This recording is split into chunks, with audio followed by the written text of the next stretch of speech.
Ya, pemirsa selamat sore. Wih, yang nggak bener, rame mobil. Ya, selamat sore pemirsa. Hari ini hari Sabtu 12 Oktober 2024. Dalam Riset Indonesia, dalam Chatterbox In-Depth, sebuah gagasan, ide, visi, pandangan dari saya tentang apa yang sekiranya kita harus perbaiki dan benahi dari Indonesia kita tercinta ini, ya. Pada episode kali ini Riset Indonesia akan bahas tentang arti sebenarnya dari kata toleransi.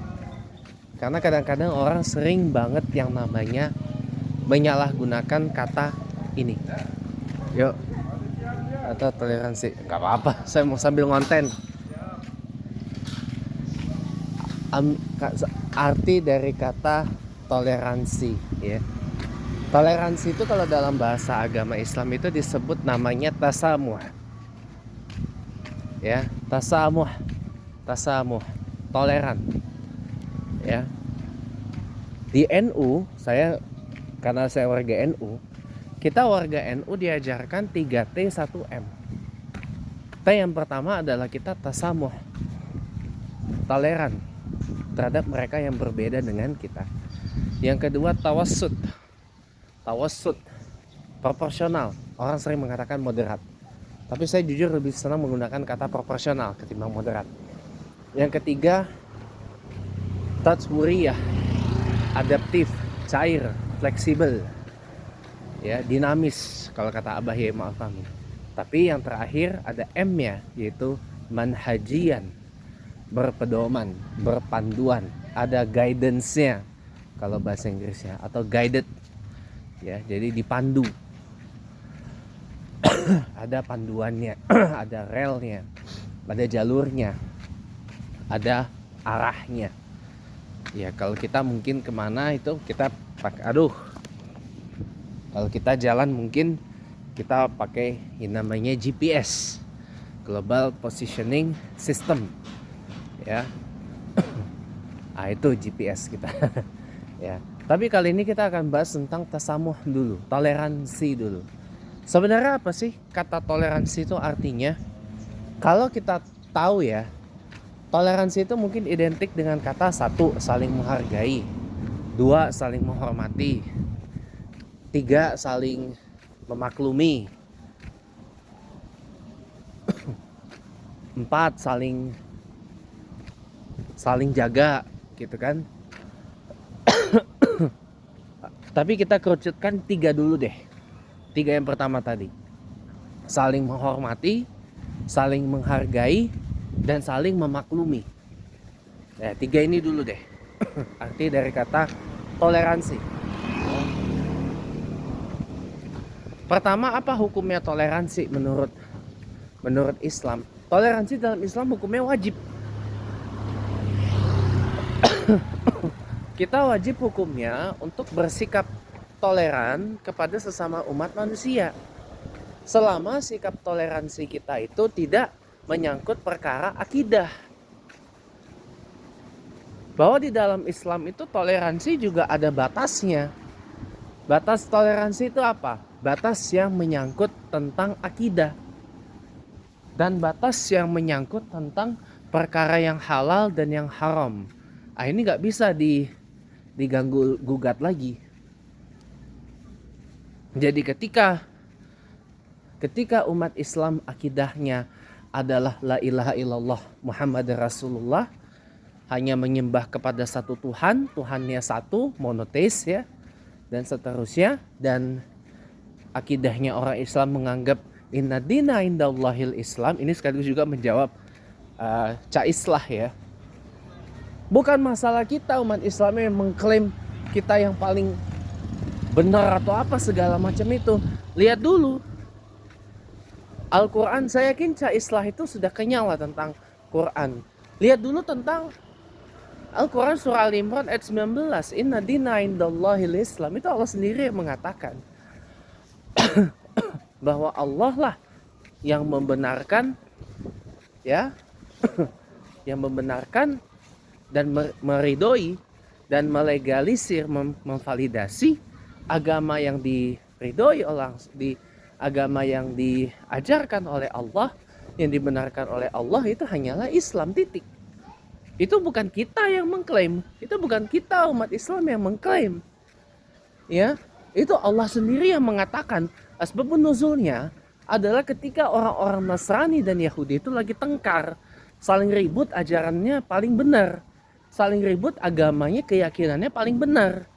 Langsung dilari sama Allah kan, inna dina indallahil Islam, dalam Quran surah Al-Imran ayat 19. Bahwa agama yang benar di sisi Allah, agama yang diridhoi di sisi Allah itu hanyalah Islam, titik, gak pakai koma.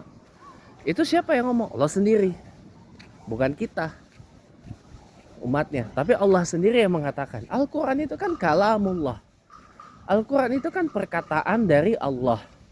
Masa ya kita membantah dan mengingkari perkataan dari Allah? Kan gak mungkin, ya gak? Iya dong. Maka inna dina indallahil Islam itu berlaku. Jadi bukan kita yang mengatakan, agama kita benar, agama Islam tuh benar. Lah, Allah sendiri yang ngomong. Gitu loh. Allah sendiri yang ngomong, Allah sendiri yang mengatakan agama yang dibenarkan dan diridhoi oleh Allah itu hanyalah Islam. Nah, akan tetapi kan orang-orang ajaran dan keyakinan lain juga pasti akan mengatakan hal yang sama dengan dalil yang kurang lebih senada dengan itu. Nah, tugas kita apa? Ya tugas kita yang menghargai, ya bahwa itu adalah akidah mereka. Tugas kita apa? Ya saling memaklumi. Ya toleransi adalah apa? Saling memaklumi bahwa itu akidah mereka. Kalau akidah misalkan akidah sebelah, ada yang mengatakan akidah sebelah yang mengatakan Tuhannya 3 atau Tuhannya banyak atau Tuhannya berwujud manusia gitu misalkan. Tuhannya berwujud manusia, ada gitu kan, datang ke dunia dalam bentuk mengambil rupa manusia gitu kan. Dalam bentuk mengambil rupa pria putih ya, rasnya Kaukasoid, rambutnya gondrong, warna pirang, kulitnya putih gitu kan. Ya, itu kalau memang sudah akidahnya mereka ya sudah. Ada juga yang mengatakan Tuhannya datang wujudnya manusia, kulitnya hitam, buluk, hitam gelap, gosong gitu kan. Dan seterusnya. Lah kalau memang itu ada akidah mereka, ya sudah gak usah diganggu lagi. Itu baru namanya toleransi. Itu baru namanya tasamuh. Ada batas-batasnya. Kalau memang itu sudah keyakinan mereka, kalau memang itu sudah akidah mereka, gak usah kita ganggu. Dan gak usah kita usik. Gitu loh. Toh yang rugi, mohon maaf, yang rugi juga siapa? Ya mereka sendiri. Gitu loh. Kenapa salah menuhankan? Ya, kalau ada yang mengatakan Tuhan itu satu, ya memang Tuhan itu satu. Lah, Tuhan itu satu, memang di mana Tuhan itu satu. Ya. Semua nabi juga menyembah kepada satu Tuhan. Dari Nabiullah Adam alaihissalam sampai dengan Nabiullah Muhammad sallallahu alaihi wasallam menyembah pada satu Tuhan. Dan membawa ajaran yang menyembah hanya kepada satu Tuhan. Ya, Nabi Isa alaihissalam atau yang sering disebut dengan Jesus Christ atau Yeshua HaMesiah, itu juga aslinya dia mengajarkan ajaran monoteisme murni. Bukan ajaran yang kemudian disebut dengan doktrin Tritunggal, doktrin oneness, ya,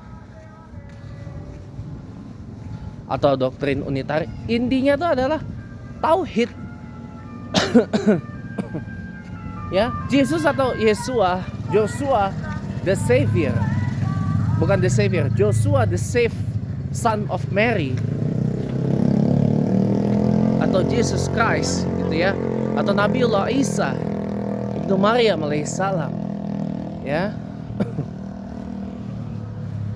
Itu membawa ajaran yang menyembah hanya kepada satu Tuhan, kepada orang-orang Israel aslinya. Dan bahkan berkali-kali dia mengatakan dia gak bisa berbuat apa-apa kalau tidak ada kuasa dari Allah, dari Tuhan yang satu. Gitu loh.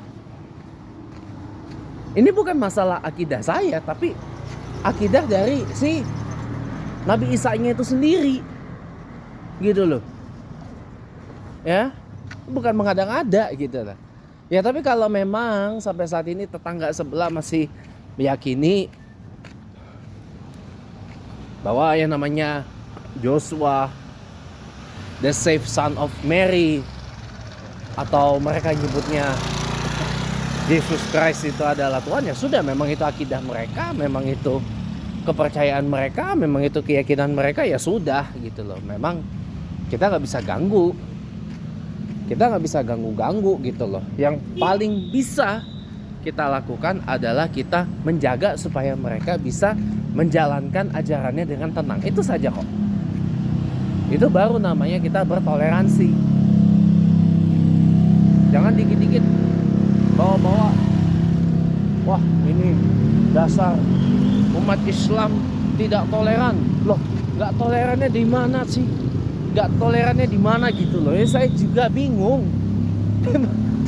Mohon maaf, saya ini juga bingung kalau dengar narasi-narasi, oh ini umat agama yang paling benar, katanya ajarannya paling benar, ajarannya sempurna kok. Ini banget sih, panik banget. Bukan begitu.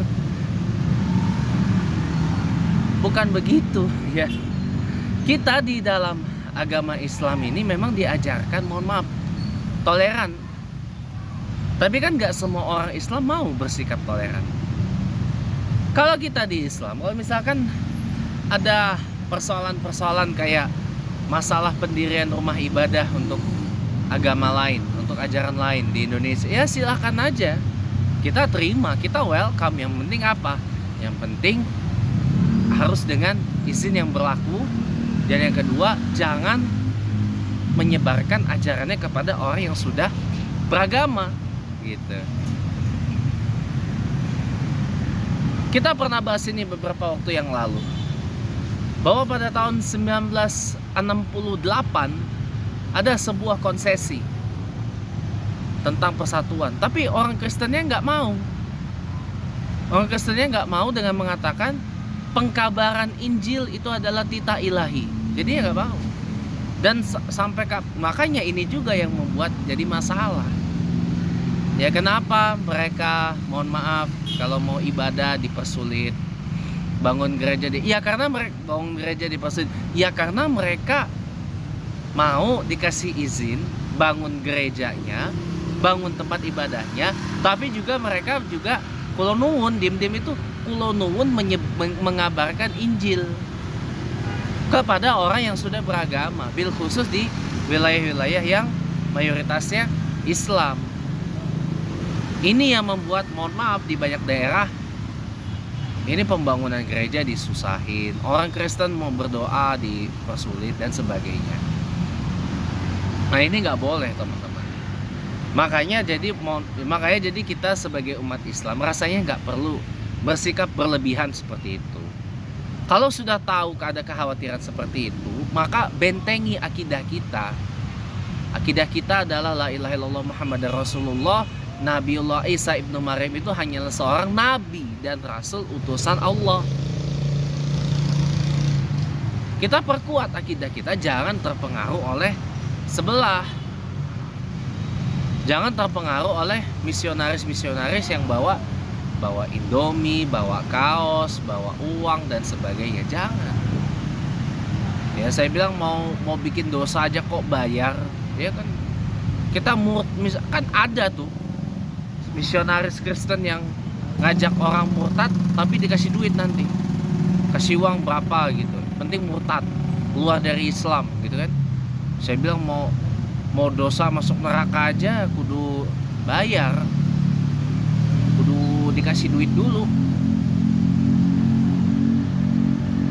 ya kan. Saya menyaksikan itu, saya menyaksikan.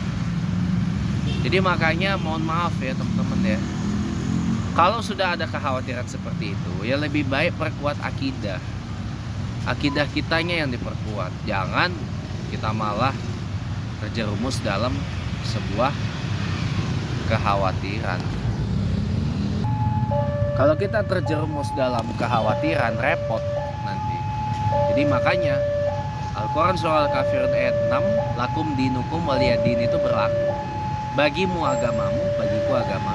Itu kan terjadi, asbabun nuzul Al-Kafirun ayat 6 itu kan terjadi ketika umat Rasulullah Muhammad SAW itu diajak untuk berkonsesi dengan mereka yang di luar agama Allah. Mengajak umat Rasulullah mengikuti ajaran, ya konsesinya adalah beragama sesuai dengan kemauan dari pihak yang di luar umat Rasulullah ini. Langsung turun itu ayat, lakum dinukum waliyadin, agamamu ya agamamu, agamaku ya agamaku. Beres. Gitu. Itu berlaku teman-teman. Makanya jangan jangan salahkan kalau banyak dari figur-figur kita yang mengingatkan itu, karena mohon maaf, makin kesini makin menjadi. Makanya kemudian timbul yang namanya apologet Islam, terutama di media sosial.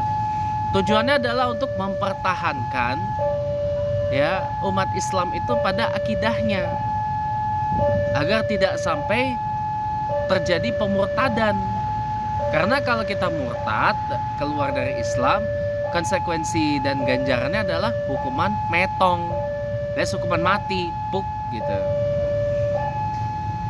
Bisa dipenggal kepalanya, bisa dirajam.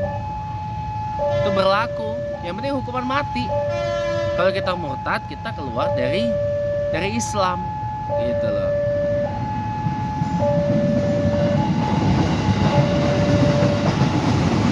Makanya akidah Islam itu ada orang yang mengatakan harga mati.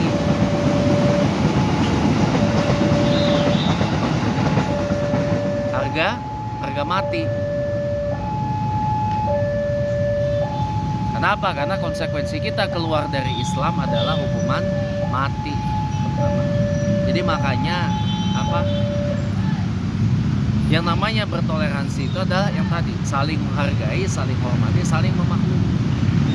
Bahwa di sini sudah ada orang-orang dengan agamanya, ya jangan kita sebarkan. Kalau misalkan di daerah kita adalah orang-orang yang mayoritasnya Islam gitu ya jangan sebarluaskan ajaran di luar Islam itu kepada orang yang sudah beragama. Kepada orang yang sudah beragama Islam. Jangan. Bangun gereja silakan bangun. Kita tidak melarang. Kita umat Islam gak boleh hukumnya melarang umat agama lain membangun tempat ibadahnya. Bahkan bubarin ibadah saja, bubarin kegiatan keagamaan umat yang berada di luar Islam itu sebenarnya gak boleh hukumnya. Haram, gak boleh. Ya, kenapa? Karena kita mencederai arti dari kata tasamuh itu sendiri. Kalau memang orang yang berada di luar agama Islam, mereka menjalankan agamanya, mereka menjalankan kepercayaannya, mereka beribadah dan berdoa sesuai dengan ajarannya, sesuai dengan agamanya, sesuai dengan keyakinannya, sesuai dengan akidahnya, ya sudah gitu loh. Ya kita biarin aja. Yang penting apa? Mereka tidak mengganggu akidah kita. Mereka tidak mengganggu akidah kita, la ilaha illallah Muhammadar Rasulullah, titik, gak pakai koma.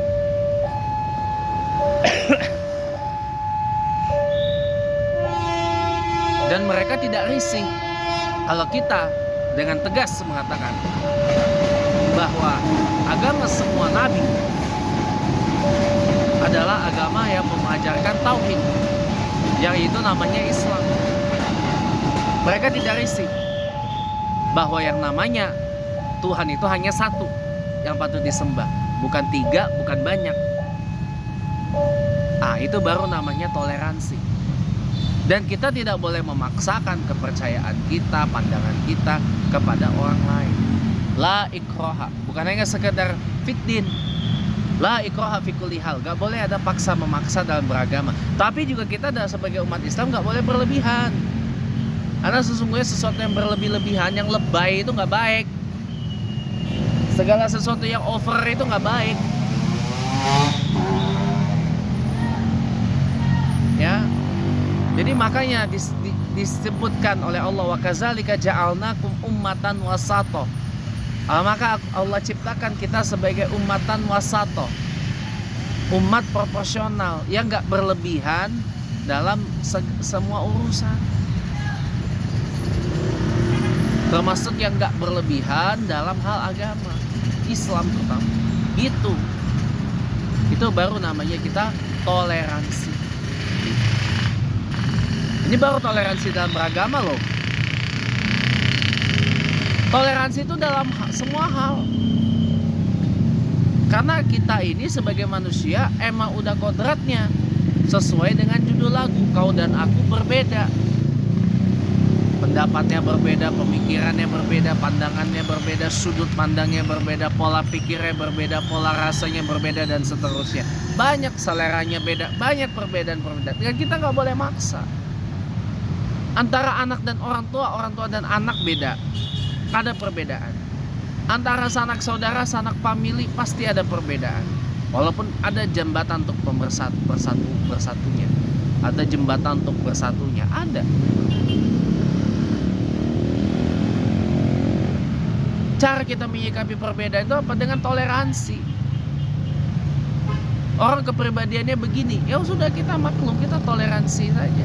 Tapi kalau dia masih bisa diperbaiki, misalkan orang ini kepribadiannya buruk, ya kita ikhtiar membantu orang tuh memperbaiki kepribadiannya dari buruk jadi baik.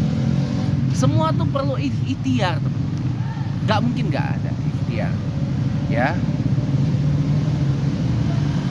Kita punya negara Indonesia ini mau maju, ada ikhtiar. Itu teman. Jadi yang namanya perbedaan itu ada di semua hal. Harus kita toleransi. Indonesia ini negara heterogen, banyak sukunya, banyak budayanya. Makanya nanti di lanjutan dari pembahasan ini kita harus mengerti apa itu yang namanya paguyuban, ya. Orang Jawa dan orang Melayu berbeda dari segi asal muasal sukunya, dari pengaruhnya, dari bahasanya dan sebagainya. Tapi kan orang Jawa ini kan punya paguyuban banyak banget, ya. Orang Melayu Sumatera, Melayu Kalimantan itu punya paguyubannya juga tersendiri. Orang-orang timur Indonesia, orang-orang Maluku, orang Nusa Tenggara, orang Papua, mereka juga punya paguyubannya sendiri. Dan kita harus saling toleransi dengan perbedaan-perbedaan itu. Syukur-syukur kita bisa beradaptasi dengan perbedaan-perbedaan yang ada. Dan kita terima dengan perbedaan itu, baru namanya kita bertoleransi, ya. Selama hal-hal yang masih kita anggap sebagai perkara yang kita bisa bersikap lunak bin luwes gitu ya, maka wajib untuk kita bertoleransi. Tapi kalau sudah menyangkut hal-hal prinsipil, contoh seperti akidah yang tadi kita sudah sampaikan, maka tidak ada kata toleransi. Kalau sudah menyangkut akidah, menyangkut kedaulatan negara misalkan, itu sudah tidak ada toleransi lagi.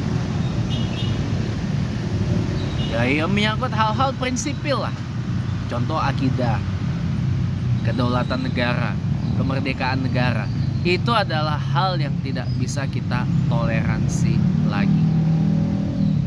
Gak bisa, teman-teman. Tapi kalau hal-hal yang kita masih bisa bersikap luas, ya kita harus luas, ya. Makanya sekali lagi saya ingatkan, ya, resep anti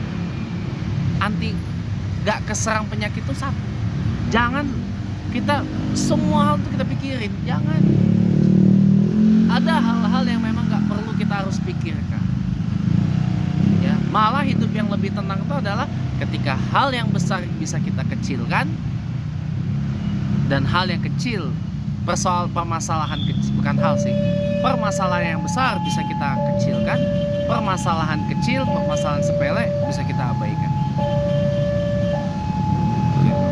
Beda ya, mengabaikan hal permasalahan kecil dengan pay attention to detail itu beda banget.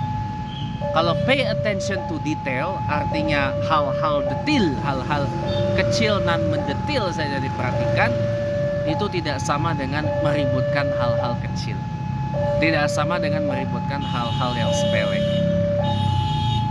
Bedanya tuh di situ, teman-teman.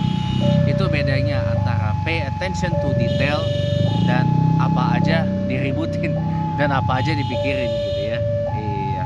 Jadi mari kita saling bertoleransi karena udah pasti kamu dan aku berbeda dalam semua hal.